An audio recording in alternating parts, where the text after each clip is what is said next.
ሄሎ ሼሪ ለምን አትወኝም? ፕሊስ አንዴ አናግረኝ። ምንድነው ቆይ ችግር አንተ? አጭቅጭቀኝ አላልኩም እንዴ? በቃ ማን ሰጠኝ? ምንድነው ችግሩ? ችግር አለ ነገር እናት አልኩ። ቆይ ሳሚ አንድ ጊዜ አይደለም ነገር ጊዜ ሰግባና ችግር ካለ ሳሚ ይዘርኩና ናግረው ግፋና አንተ ዛሬ ነው ምንሽ እኔ ሁሉን ነገር ለምን አትዘኝ ምናና ናግረው መልሶ እንዳይደውል አደርገዋለሁ። ከዛሬ ወደ እስካሁን እንደማናግረው እኔ ራሴ አምናለሁ ነው እጠብቅሻለሁ። እሺ ግን ምንድነው ችግሩ? ቁጭ በል እኔ እመጣለሁ። ሄሎ ስማ ቆይ አንተ ከኔ ምንድነው የምትፈልገው? በቃ በህይወቴ አትግባ አማን ስጠኝ። ከዛሬ በኋላ እኔ እናንተ አብረን ለመኖር በእውነት አይደለም በህልምህ እንዳታስቡ። ከዛሬ ጀምሮ እንዳትደውልብኝ።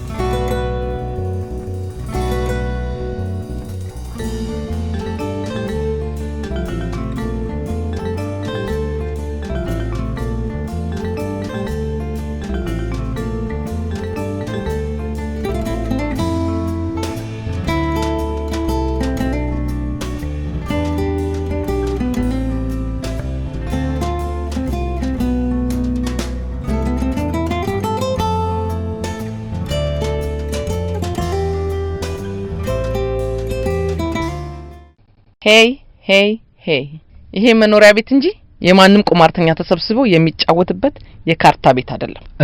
እናማ ሁላችሁም ውልቅ በሉልኝ። አታከብጃ ባልሽ ነው እኮ ደውሎ የጠራ ምን ጫወትበት ቦታ አተን አይደለም።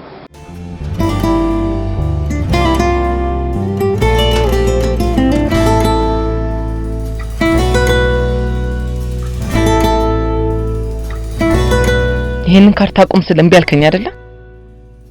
የኔ ካርታ መጫወት ላንቺ አዲስ ነው እንዴ? ለምን ሰላም አትሰጪኝም? ሰላምህን በጣም ታገኛለህ። ጠብቅሽ፣ እኔ ቆረጠልኝ ቀን አሳይሃለሁ። ጤና የለሽም እንዴ? ጤና ስለሌለህ አንተ ነህ።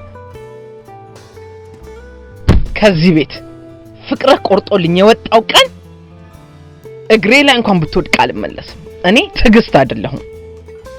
የሚያስፈራራኝን ሰው እንደማልወድ ነግሬሽ አልነበረም? እያስፈራራው አይደለም፣ እውነታው ነገር ነው። ምን ሰማኛለህ? ነግሬሻለሁ። ካሁን በኋላ ይሄን ቃል እንዳትደግሚ። ስማ፣ ወዴት ነው የምትሄደው?